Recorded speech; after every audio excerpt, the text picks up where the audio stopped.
Michael, welcome to Tommy Conversations. Yes, nice to be here. Thank you for your time. Right. Let's talk about how your career started. Well, my career started a long time ago. I'm not quite Methuselah, but I've been around in the industry, media industry, for 45 years. Started in the UK after I graduated with a degree in English literature. I found myself a job as a trainee reporter on a weekly newspaper in the Midlands of England. Spent a couple of years there learning my craft. Moved to a big city evening daily newspaper in Yorkshire, in the north of England, where I did a lot of major stories, and it was a very busy time. This was pre-internet, pre-streaming, I think in the UK there were only 3 or 4 TV stations at the time. So print media was a much more important part of the information mix than it is now. So we had about 9 or 10 different editions a day covering various regions, lots of different deadlines every day. So you really learn how to write fast and accurately in that context. So I did that for 3 or 4 years. Then I was hired while I was in England by the Australian Financial Review, which is one of the major business publications, I think not just in Australia, but probably in the whole sort of Southeast Asian region, And yeah, they sorted me out, and I came here in November, well, I say here to Australia in November 1987 to work for the Financial Review. And that's kind of how my career started, which was your question. So I covered the first 7 or 8 years rather rapidly there in the UK, because it splits into 2 different categories. My time in Britain, the first 8 years, and then the next sort of 35 years here in Australia. Now, you mentioned that you have to write, articles quite quickly. How do you go about it? What makes good journalism, you think? Well, how long's a piece of string? I mean, you could spend 24 hours, 48 hours, you could spend a lifetime asking that as a philosophical question in a practical sense, which I think is presumably what you're driving at. How do you do it? If you've got a deadline, if I'm interviewing you, let's just say you're a politician, and you're making a major announcement of a major policy initiative. You announce it. That might take 5 minutes for you to just go through your spiel, 10 minutes.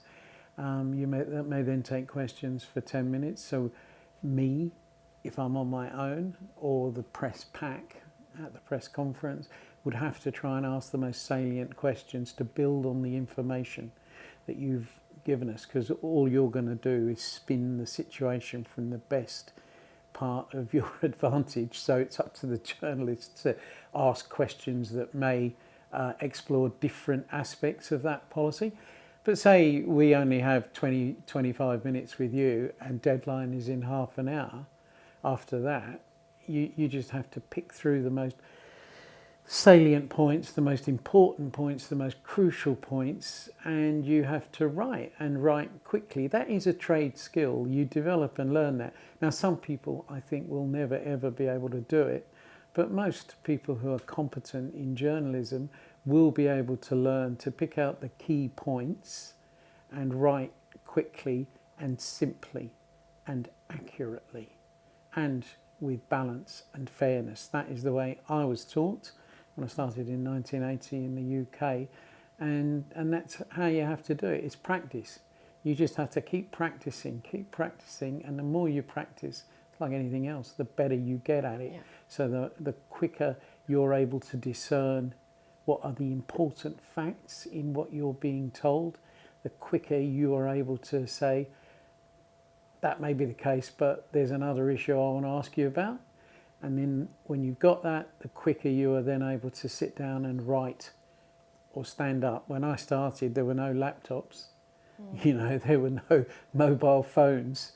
You would have to, and if you were very, very tight on deadline, you would have to find a public phone and ring what we called copy takers, who invariably were women, not always, but almost always women, to whom you dictated your copy, which was anything between 300 and 700 words. Sometimes you didn't even have a chance to write it. You had to do it off the top of your head. So a lot of that is practice, but you have to have the kind of skill set which you develop. And some people are never going to be able to develop it. It's a bit like, I suppose, music. You know, if you have a kind of half musical brain, you will be able to learn scales, and you will be able to learn about the concepts of music, chords, key changes, all that sort of thing, and become competent. But you won't be a concert pianist probably. But if you have no musical sense at all, you're never going to be able to learn it. And there will be people who just don't have a talent or don't have that gift, but they will have other gifts. Yeah, no, it's true. Like singers, for example, if they just off tune, it's just hard to. Well, they will never be able to grasp that. No, unless they cheat in the modern world with voice modulating machines. But you know, look at that, wouldn't be able to do live. But well, I don't know. I don't go to many concerts anymore. But back in the day when I was going to punk rock concerts in the mid-70s as a teenager, I don't think there were any voice modulation machines. Yeah, but that's another story. Yeah, yeah. Now, you wrote for the Australian Financial Review, so you're very accustomed to picking up trending economic world events. I did for the first 9.5 years I was in Australia, from November 87 until February 96. I was with the Review, and then I left and went freelance for a year and 10 months, and not even that long actually, from about a year and 4 months. And then in July 97 I joined The Age in Melbourne, which is part of the stable with the Sydney Morning Herald. Back then it was owned by Fairfax Media. Now it's owned by Nine Network, but back then it was Fairfax Media, and we had a kind of joint. We had a separate business team in Melbourne and a separate business team in Sydney, but we did cooperate quite a lot. So I joined The Age in July 97, and I left in the end of 2022. 23 actually, 22, 23. 23 I think, yeah. Can't remember. I have noticed that a lot of journalists will write, like what you're saying, a balanced article. Well, we try. Yeah. So what's your writing style? Would you give opinion?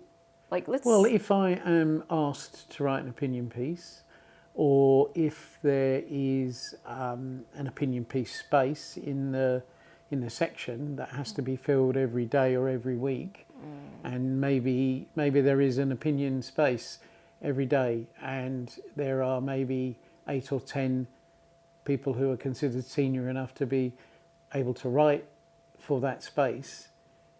If I was asked to write for that space, I'd write an opinion piece. Or if I felt sufficiently, really strongly about an issue, I would go to the editor and try and argue my case that we should run a comment piece on this, and that I should write it.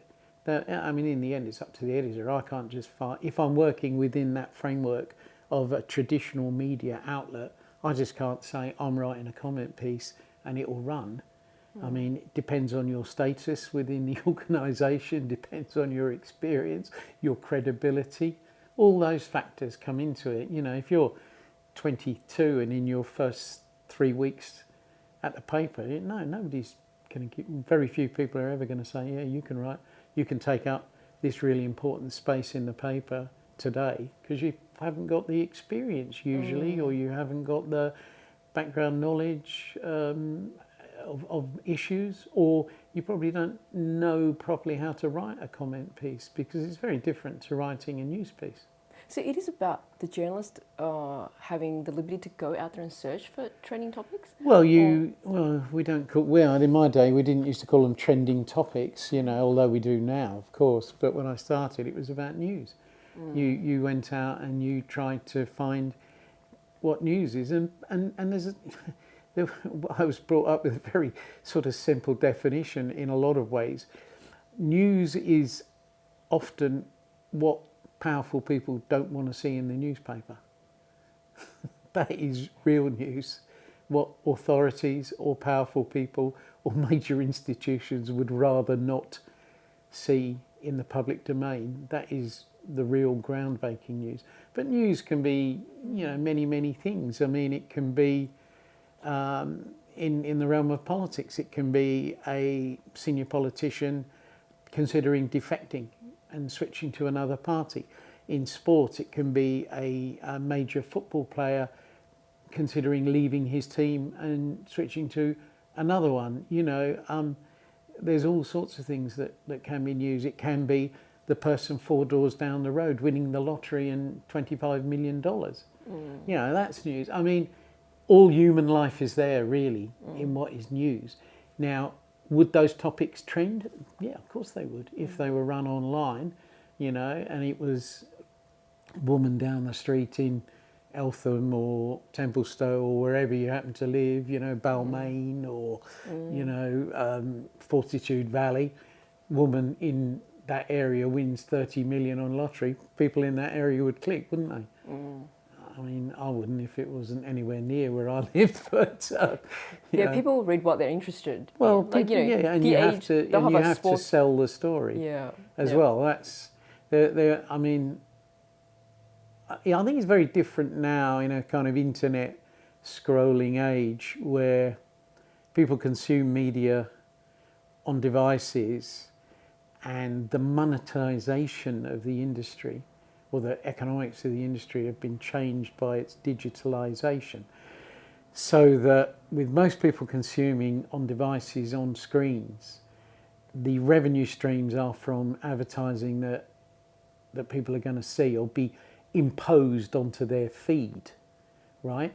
So the interests of the publishers now are to keep people scrolling down further and further down till they actually get to the real point, because that way they can load more ads and digital and generate more revenue, because they can say, well, this many eyeballs saw your ad as they kept scrolling.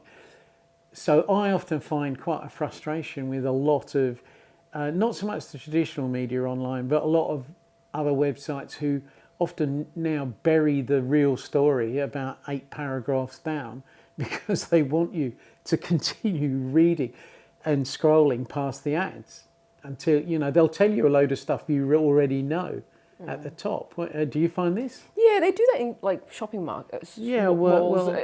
If you would to realize is that they'll put all the things that you must get you, like milk, at the very end of the aisle. Well, so you have to bypass everything else. That's right. Probably the same logic, right? It's the kind of attention economy. They're trying to keep you interested, but they will so you can see the ads. But what it does, it works opposite with me. I mean, I notice this on a lot of sports websites where they will tell you, they'll put a real teaser headline to grab you. And then you'll read the story and it will be about the result. The first 6 paragraphs will all be about the game that happened 4 days ago that you know all about. And then they'll try and give you the information that the headline promised. Whereas when I was younger, you were basically taught to get all the information in the first paragraph or 2 paragraphs. And it was the old mnemonic of who, what, why, where, when and how. Who did what, where, what, who did what, so who, what happened, where it happened, how it happened, why it happened, and when it happened. We were taught how to write essays in that format from English teachers. Yeah, well, we were taught in journalism when I started. I think it was 1980, 81. The average reading, and this was in England, not Australia, but the average reading age was probably about 12 or 13. And, most content had to be not much more than 8 to 10 paragraphs because people's attention span was very slow. That's why you got everything in the top 2 or 3 paragraphs. And not to use words that were complicated, not really many 3-syllable words, and certainly nothing more than that, and probably no more than 25 to 30 words in a paragraph, and ideally each paragraph should contain one idea. And the story was to be written to be cut from the bottom upwards, because back in those days there was no internet, so in cyberspace your space is unlimited. It's determined by how interested you can keep your reader. You could theoretically write War and Peace, couldn't you? Yeah. And if the person kept reading online, they were still going to be your reader. But in the old days of print media, we were circumscribed by the physical space of a page. And sometimes, and the paper was laid out in a print room with hot metal slabs of type, and sometimes if you overwrote, the story had to be cut and you would be told cut from the bottom up. That is why, if you look, younger people now, if you're ever doing archival research and you look through older newspapers, and I'm only talking 80s, 90s, 2000s here, often you will find that that's the case, that the story reads perfectly well for the first 6 paragraphs and then just seems to end, because sometimes it's just had to be cut. Ran out of space. Yeah, because the space, they might have sold an ad late and the advertisement then had to take up some space, or they might have got a brilliant photograph that they need to run bigger than they originally planned. So it was, I mean, the old days, it was an absolute miracle actually. The newspapers came out. It was a sort of an art, a science, a kind of magic, strange magic kind of process of people working together under extreme pressure. And it was so much fun. Yeah, because I was wondering, like, the person that finalises what articles to go and what topics to go in it, like, is there constant debate? Well, there's an editor, each section would have an editor. Yeah. Say, I don't know, just for easy's sake, let's say the business section. There would be a business editor and a deputy business editor, and probably a kind of backbench editor, a third person, So you'd have kind of 3, a triumvirate, with the editor making the final say. And they would determine, I mean, it's very different in an online environment because stuff gets published instantaneously and immediately. If the Prime Minister resigns at 2:00 in the afternoon, everyone's instantaneously doing a quick flash online on the newspaper or the media outlets homepage straight away. PM quits, shock horror, whatever. Journos bang out an X feed, PM quits, and then people will write like a three paragraph summary, and then to just the breaking news, as it were. That's what they call breaking news online. So that's all instantaneous. So the editor would make that decision. Yep, that goes straight away, and then the editor might commission person A. Okay, you follow the breaking news all day. B, you do a story on the machinations in the party room now as to who is going to replace the PM, the factions. C, you do a legacy piece on the PM's achievements over his or her period in office. D, you do a piece for what does it mean for the party, and maybe the foreign editor would be called in and say, well, that Prime Minister had a particularly good relationship with leaders in the EU. How will this affect our EU? So editors have to think quick, but you also have a whole raft of professional senior journalists like me who would be coming up with these suggestions as well and feeding them into the editor. And it's sort of, it's a kind of process of osmosis, but it kind of gets done. It's a lot of kind of highly motivated people working quickly together, having ideas, and often working in teams. So that's how it's done now. But in the old days, there was no, the PM might quit at 2:30 in the afternoon. Your paper didn't come out until the next morning. So there wouldn't be quite the same frenetic urgency to do that, but you would have a deadline of 8:00 in the evening for the first edition to go and get printed. So what you would do is maybe the editor would then say, right, page 1 of the paper, and we're going to give over pages 2, 3 and 4 as well, and the editor would work with the deputy editor and the news editor, and maybe the backbench person, the chief sub-editor who would be designing and planning those pages, and they'd say, right, we're going to put this major story there, we're going to run photographs here, we're going to do breakouts here, timeline of, you know, he became a politician in whatever year, won his seat, his career, a breakout, yeah, to design it as an aesthetic thing, because the aesthetics and the design, it is important online, but it's not as important visually as it is on a printed publication, is it? Because online you don't actually, you can only see one page at once usually, or one story at once, and you're scrolling anyway. Yeah, we're bounded by the size of the digital device. Whereas tablet with a newspaper or a magazine or any printed thing, you actually have far more artistic and graphic license, haven't you? You can use photographs in a really, really kind of descriptive way. You can build an entire page around a photograph if you want, in a way that you could never do. Unless it's, but the equivalent in online is probably a video input. So you actually put in 30 seconds of video, you know, you get 30 seconds of the PM, I quit, or the reporter stands with a camera phone and just talks into that phone and then embeds that into the online content on the website.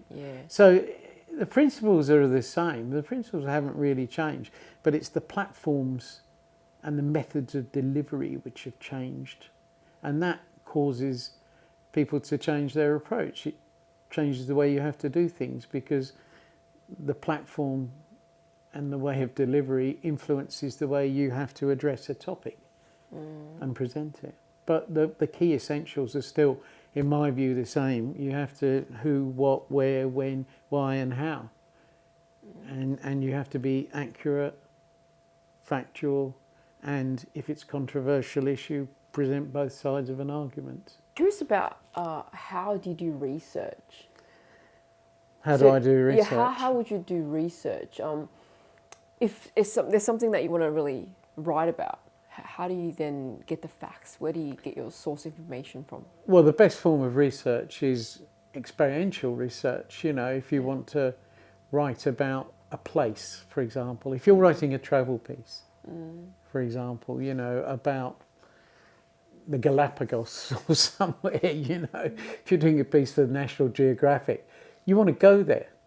That is the first, not that I've ever written for National Geographic, but it's just something that came off the top of my head. Or if you're doing a travel piece for a magazine and they want you to write about cathedrals of Europe, well, the best thing to do is to actually go to Europe, isn't it? And to go to Barcelona and actually look at the Gaudi Cathedral in Barcelona, and go to Paris and look at the rebuilt Notre Dame, or, you know, to go to Cologne and look at the Dôme, the cathedral in Cologne, or go to London and look at Westminster Cathedral or Westminster Abbey or St. Paul's, you know, or to go to Rome and look at the Vatican. So you try and do first-hand research as much as you can.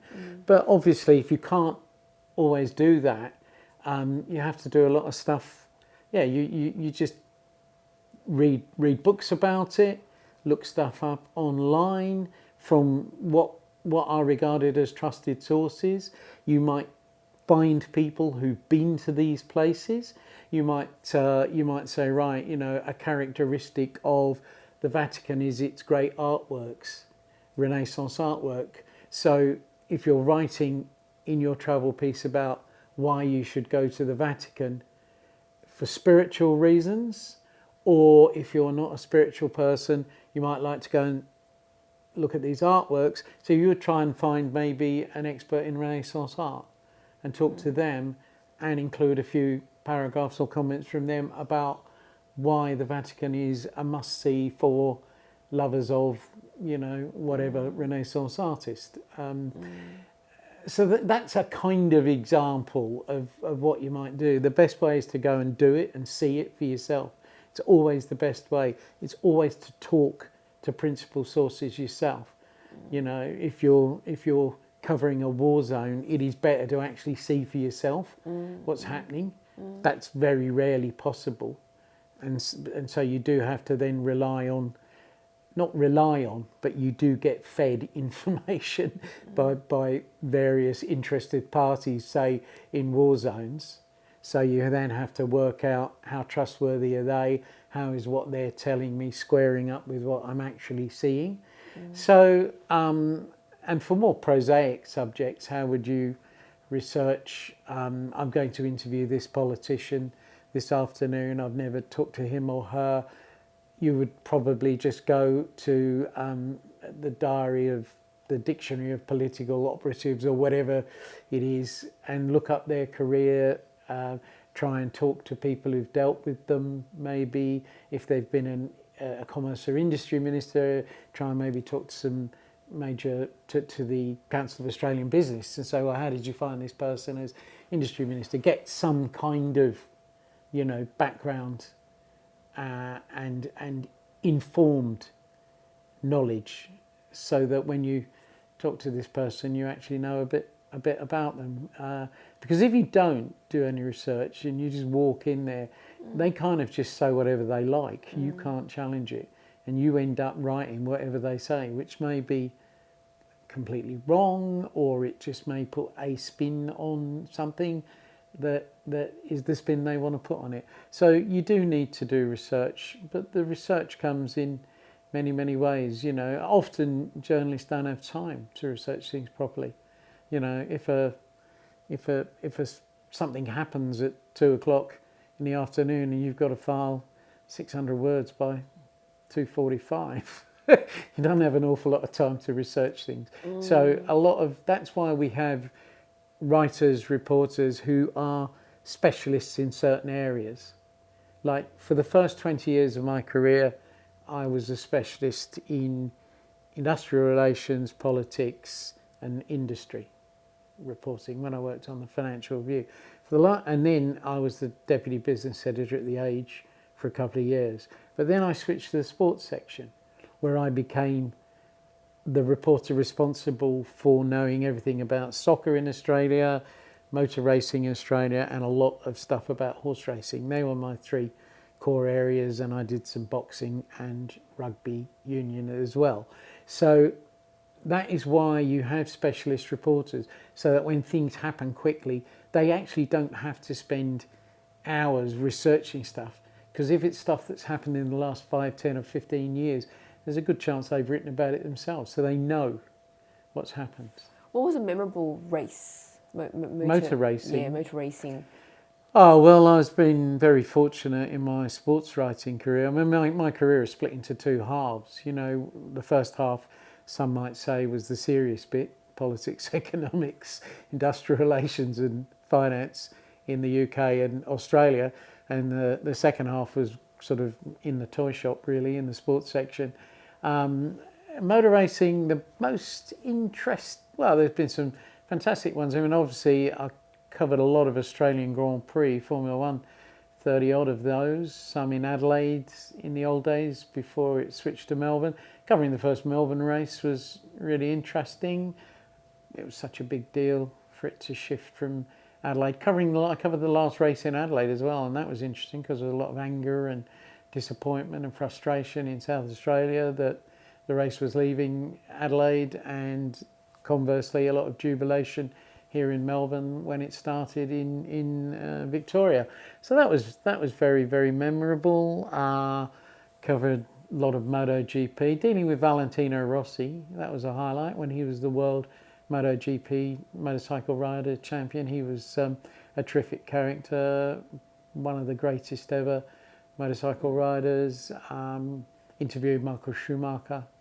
That was obviously quite an interesting thing to do. And lots of those F1 drivers, you meet them along the roads along the road of your journalistic career while you're covering those events. And I was fortunate enough to cover, a lot of Bathurst 1000s, dealing with the top drivers in Australia, Craig Lowndes and Mark Winterbottom and Jamie Whincup and all these sorts of guys. And yeah, there's a lot of highlights that I can remember from that period, and it's getting to know the characters, and it's also getting to know the intricacies of the sport. If people watch Formula One, and a lot of them who are not motor racing fans say, how boring is that? They're just going round and round in a circle. But if you know all the drivers and you know how well engineered those cars are, how quick they are, how difficult they are to drive, and you can see that they are hitting the same lap time within a tenth of a second each time, you can't help but admire the skill of these people. And if you're watching a race and you can see in one corner he's lost 2/10 in that corner, that's a major event. That's almost like a goal being scored, because it means he's probably going to lose a place, or the guy who's chasing him down is got a much better chance of catching him now, because he must have made a slight error. But it's about watching things for a long time. You don't just pick that up if you watch a race for 20 minutes and you never watched one before. It's like anything in life. You have to put time in to understanding the nuances of that particular sport. That's with motor racing. So how do you go about writing? Do you go to a live event and start recording your notes straight away? Or No, do you like to watch the playback? Well, you report.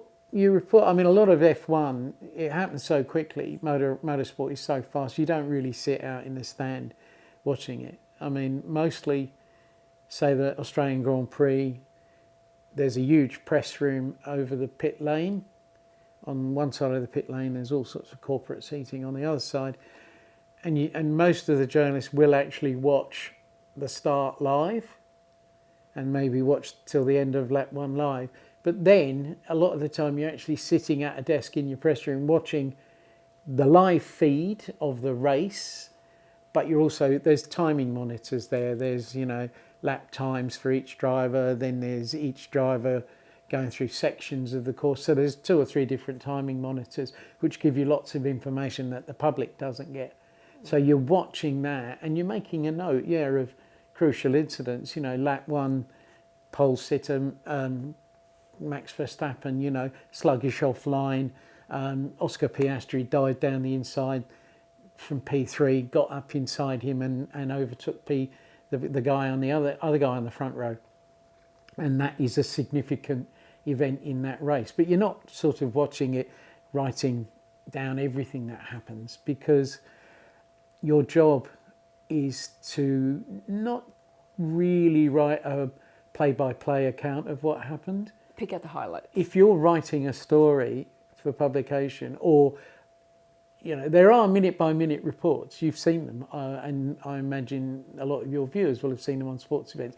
There is someone whose job it is to do that, and that is for people who aren't actually watching the event, but they may be at a cafe or they may be out at the pub, and they just, we're talking, and I wonder how the Grand Prix is going. So they might flick on their phone and go, it's lap 24, so-and-so's just hit the front because Carlos Sainz has pulled in for a pit stop, so Charles Leclerc is now in front. And they might just scroll back a little bit. 4 laps ago, Hamilton had a puncture and had to pull in, and he's now at the back. That's what the minute by minute's for. If you're doing the kind of overview piece, you're not writing down every little intimate detail of what occurred. You're writing down you write as notes the really key factors, and you also wait till the race is finished, till you've had a chance to talk at the press conference to the protagonist. Oscar, this was your first ever win in front of your home crowd in Melbourne. How do you feel about that? Where do you think you won the race? And Piastri might come out with a comment of, this is what I've waited my whole life for since I started racing go-karts at the age of 6. I wanted to win, stand on the top step of the podium in Melbourne, my hometown.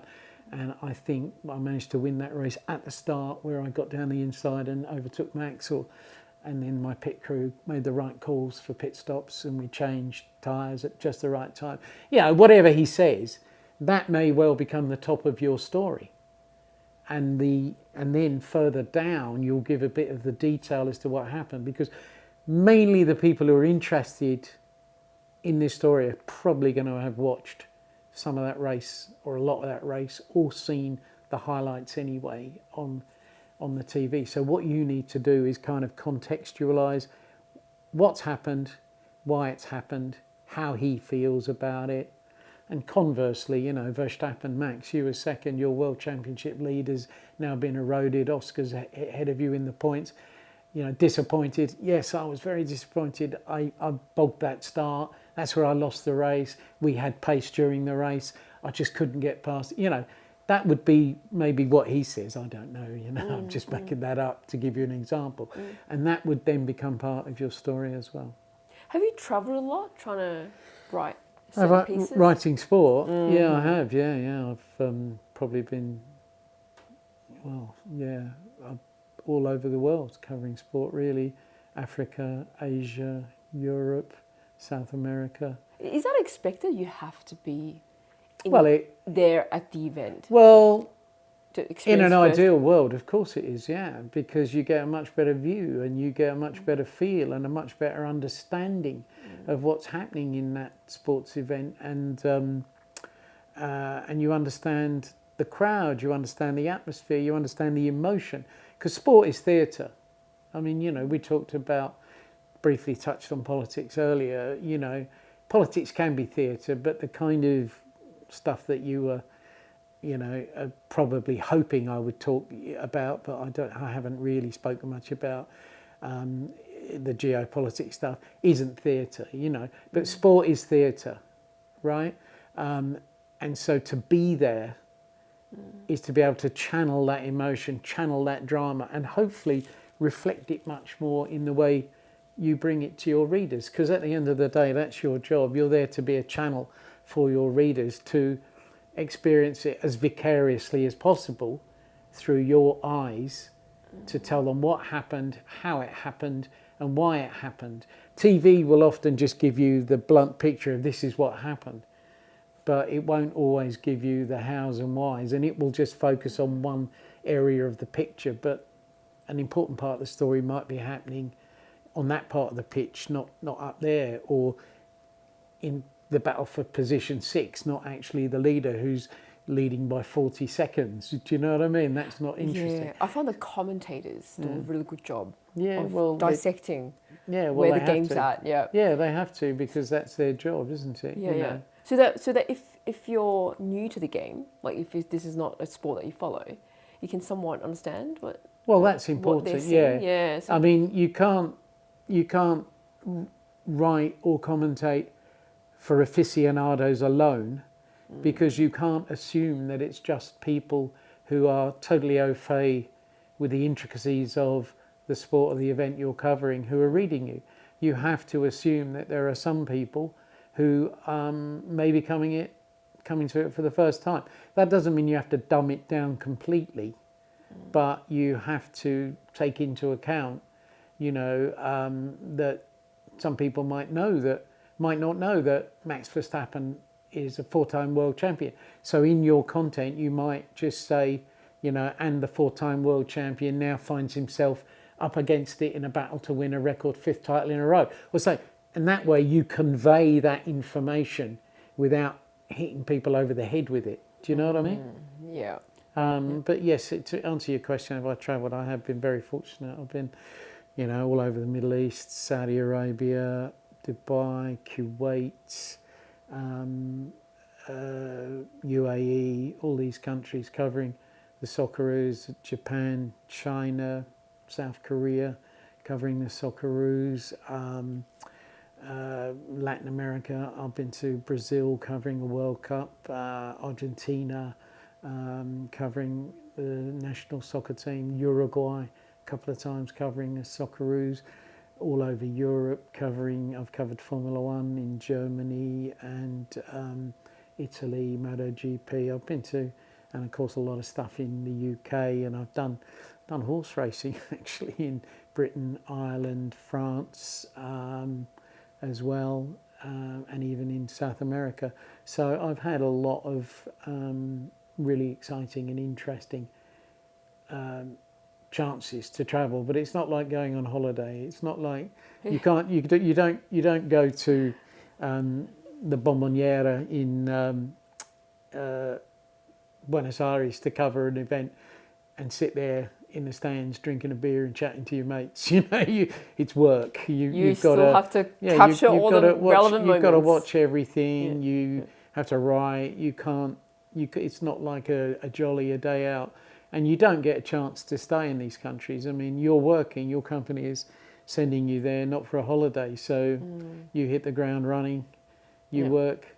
You do the pre-match, the post-match, the post-match, and then you're out of there. They don't pay for you to sort of hang around for a week linger on. just to have a holiday. So while I have travelled and been to a lot of these places, and it's a great experience, it's not like you going off and saying, "Oh, I'm going to have a week in Montevideo," just to see what Uruguay is like. You might, in my case, it was like 48 hours or something. The World Cup must be a phenomenon to cover. Brilliant. It's the best thing ever. But I haven't done much Olympic Games. I did the Sydney Olympics and the soccer tournament in the Sydney Olympics. So I was really, that was kind of peripheral to the main stuff. But I have been lucky enough to do Germany 2006, South Africa 2010, Brazil 2014 and Russia 2018. So I did 4 World Cups plus Asian Cups in Thailand and Vietnam, Qatar and Australia here. So, but the World Cup's the best event in the world. For me, there's nothing that comes close to covering a football World Cup. It is, and most of the world is interested. I mean, the Olympics is a kind of great multi-sport event that has massive global eyeballs, but people aren't as interested in athletics as they are in football. People aren't as interested in taekwondo as they are in football. So people will watch bits of the Olympics, and it's great, and it's 2 weeks of prime sport. But the Football World Cup, the entire planet really, there isn't I can only think of Australia and the United States probably where of the major economic powers in the world where football is not the main sport. So everywhere in the world follows it, and it's a month-long tournament, and it has a real rhythm and a dynamic to it that you start in the group stages. Every team plays 3 games in say 8 groups, and then the top 2 in those groups go through to knockouts. So you travel around whatever country is in. You travel to various stadiums and you meet fans from different countries.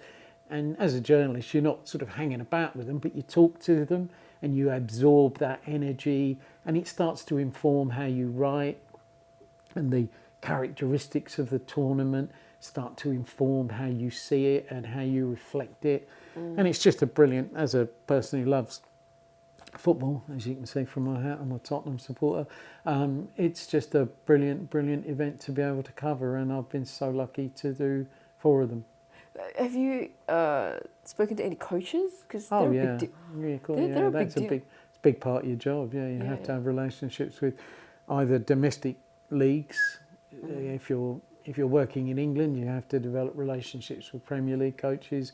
If you're working in Spain, La Liga coaches, France, Ligue 1 coaches, Australia, A-League coaches. So you develop relationships with them, and you would talk to them at least weekly, and often more than once a week. And players. I feel like they're under a lot of pressure, these coaches, at the World Cup level. Well, they're under They're pressure. on the sideline just... They're under pressure at every level. But actually, funnily enough, no, I think the World Cup less, because the World Cup is the end of the cycle.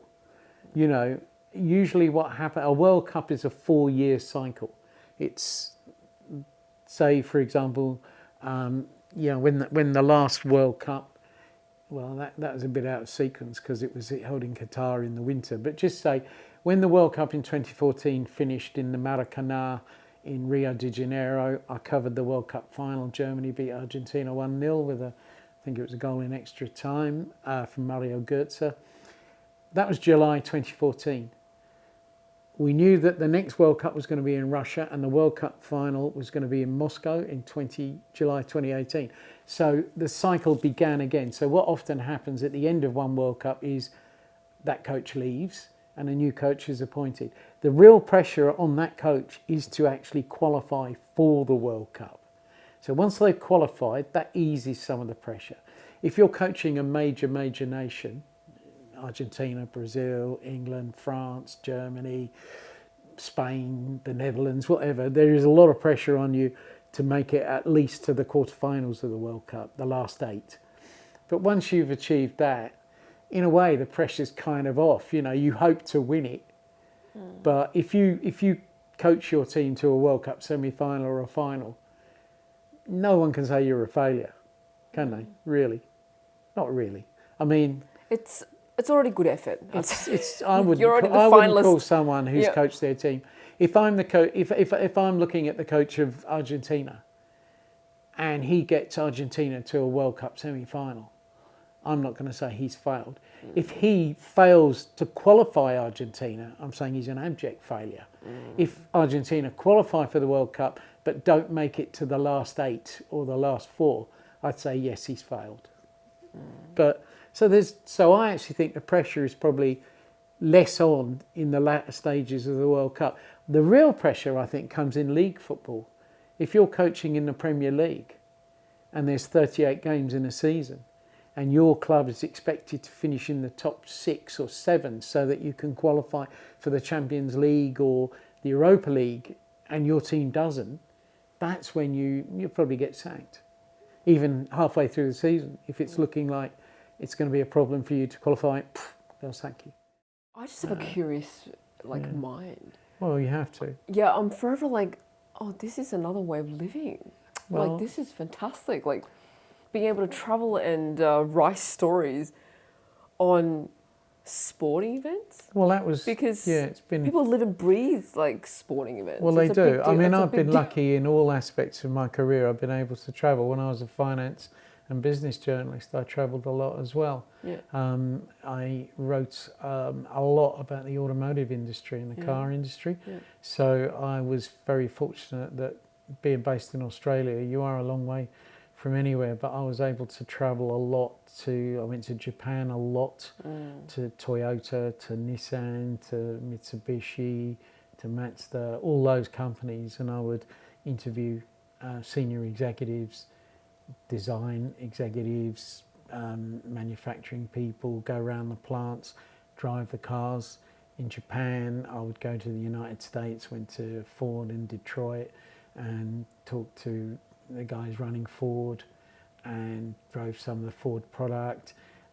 Went to Europe and did the same, Daimler-Benz, Mercedes-Benz, BMW, Peugeot, Citroën, whatever, you know, as a journalist. And that was in the 90s. The budgets were bigger, I think, in the 1990s.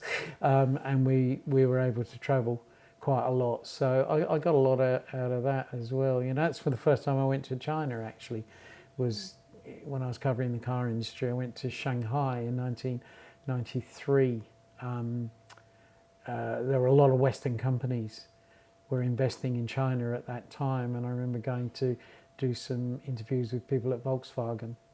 I think it was Volkswagen who were the first big Western company, I think, to do really big deals in China. So that was the first time I got there. I remember going into Eastern Europe for the first time, 1990, after the Czechoslovakia, or the Czech had become the Czech Republic, and it had broken away from communism, and going to Prague and talking to, and Mlada Boleslav, which was where the Skoda factory was.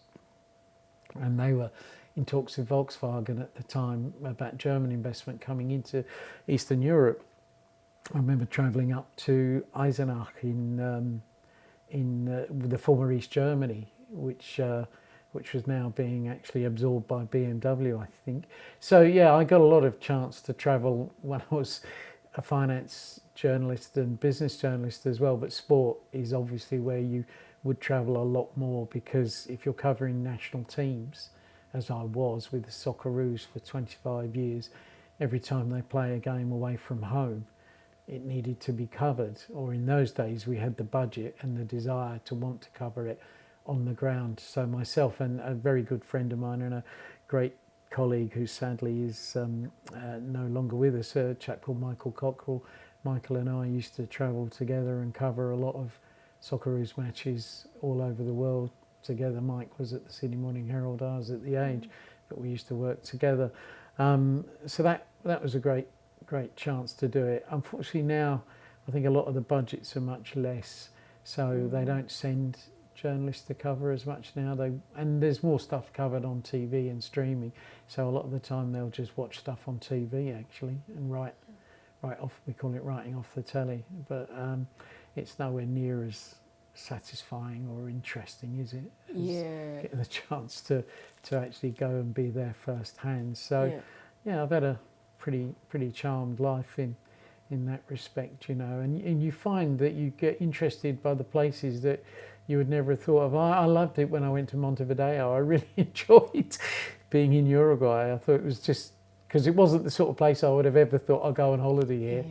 Do you know what I mean? So it's different from London, the place where you were born. Well, I was born and brought up in London, as more astute listeners and watchers will be able to tell by my accent. But yeah, I mean, yeah, Latin America's really different. I mean, and it's the great advantage that I've had in my career at the time that I was able to do my career, that the economics of the media allowed people like me to have the career I've had.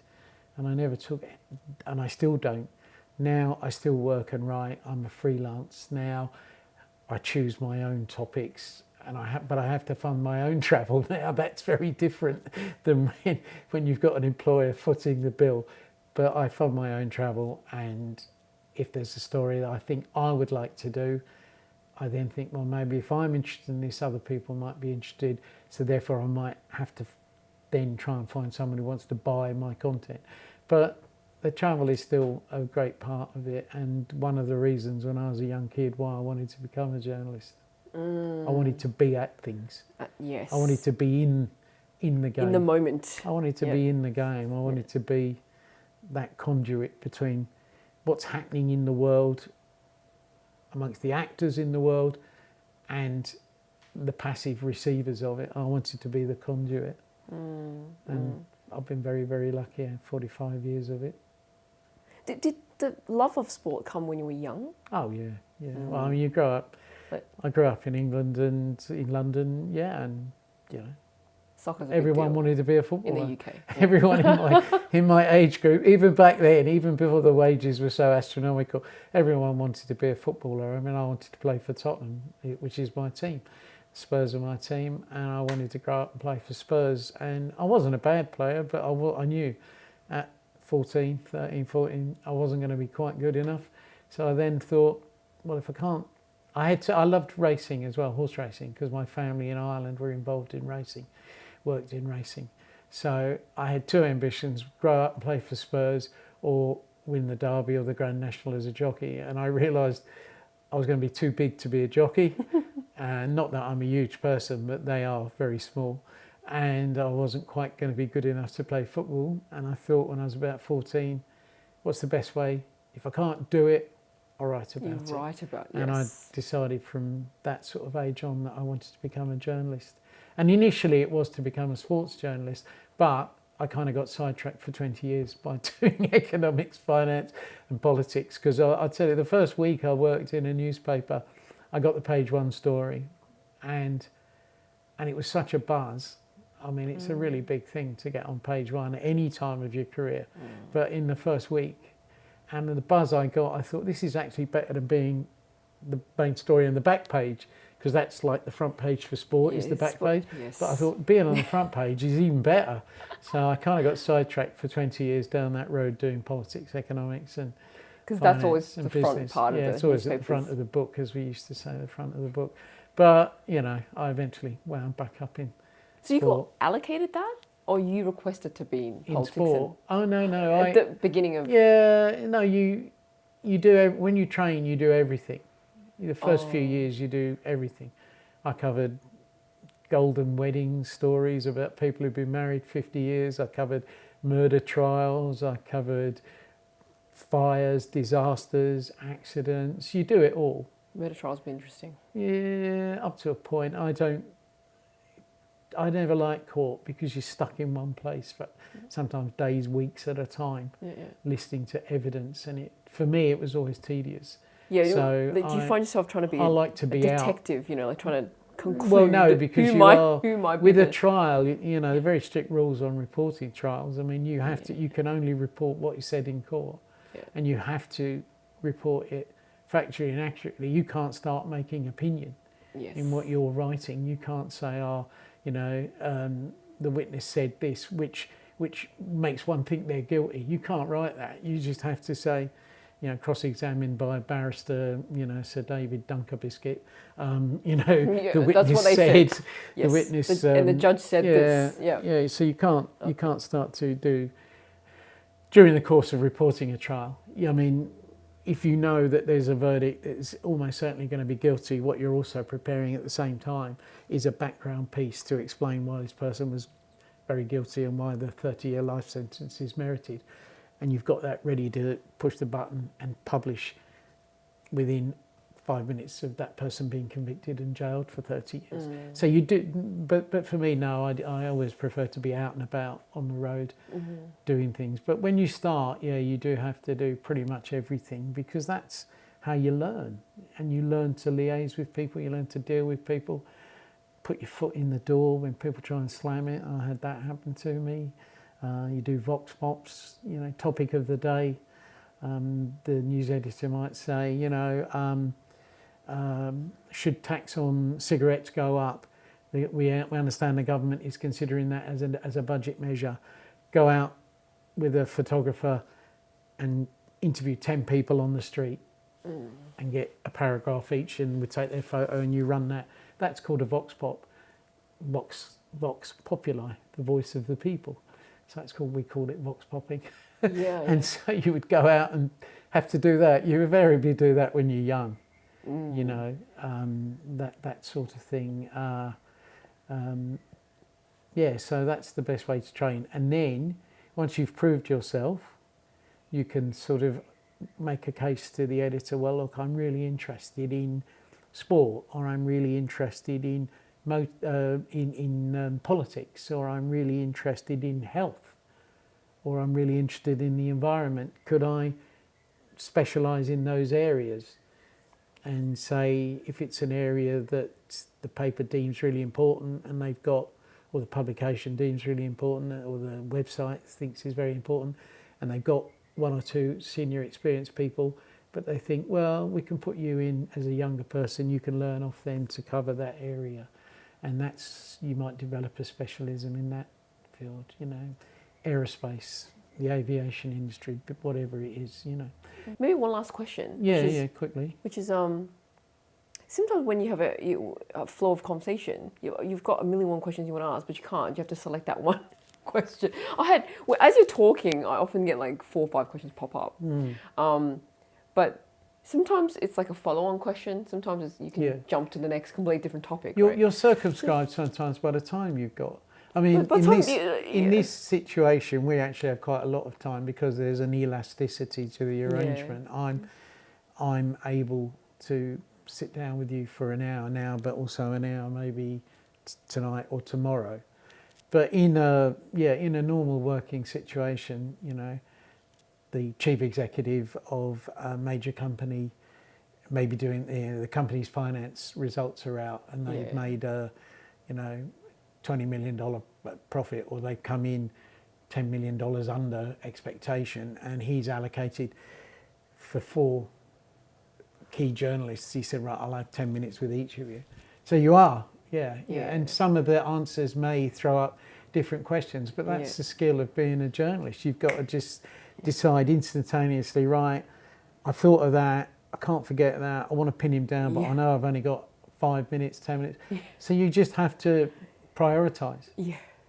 And act quickly. There's a lot. The funny thing is we sit across each other calmly, but the mind is racing. Well, of course it does, Well, it's good, isn't it? That's what makes it interesting. Well, that's why I love looking at interviews. But that's life. I just love looking at if, interviews if because you approach life that way with an open mind, yeah, yeah, and you don't discount people. yeah. We're very yeah, quick to make assumptions yeah, about yeah. everyone, about their the way someone looks. Oh, this person's got white hair. This woman's got Yeah. white hair. She must be a boring old lady who knows nothing. No, she could have been a nuclear physicist, Yeah, but she's 80 now. But that doesn't mean her brain's dead. yeah. But people People assume. I think people let's make not so many stereotype. Yeah, we assumptions. just make assumptions, and it's really I bad mean, to go into. stereotypes exist for a reason, because stereotypes actually do contain a grain of truth. That's why they're stereotypes. It's like cliches. Cliches exist because fundamentally there is a truth to them. But if that truth doesn't apply in every case. But sometimes we just use the cliche as a shorthand, lazy way of expression. Like a summary. So Yeah, it's like and it doesn't always fit. But an essential element of that cliche might fit. Stereotypes are the same, because they contain kernels and grains of truth.